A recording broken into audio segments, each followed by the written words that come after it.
آج کل ہمارے معاشرے میں ایک چیز عام ہے، وہ ہے غیبت.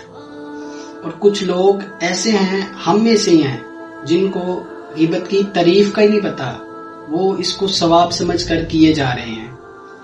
اور یہ جو آج کل گھروں میں لڑائیاں، فساد، جھگڑے، یہ اسی وجہ سے ہوتا ہے. ایک کی بات سنی، دوسرے کو پہنچائی، دوسرے کی سنی، تیسرے تک پہنچائی. اسی وجہ سے تو فساد ختم نہیں ہوتا، جھگڑے ختم نہیں ہوتے.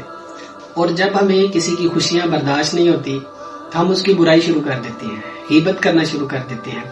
حضرت علی نے فرمایا، غیبت کرنا کمزور آدمی کی آخری ناکام کوشش ہوتی ہے جو وہ غیبت کرتا ہے. اور نبی پاک علیہ الصلوۃ والسلام نے ارشاد فرمایا، جب میں شب معراج پر گیا تو رستے میں میں نے ایک ایسی قوم دیکھی جو لوہے اور تانبے کے ناخن سے اپنے منہ کو اور اپنی چھاتی کو نوچ رہے ہیں.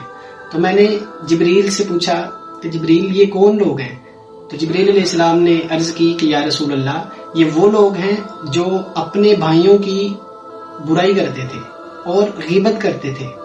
اور آج ہمیں دیکھنا چاہیے کہ ہم کس حد تک گر گئے ہیں.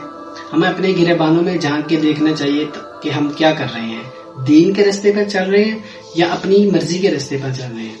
اور نبی پاک علیہ السلام نے ارشاد فرمایا کہ اگر کسی نے غیبت کا کفارہ ادا کرنا ہے تو جس کی وہ غیبت کرتا ہے اس کے لیے مغفرت طلب کرے.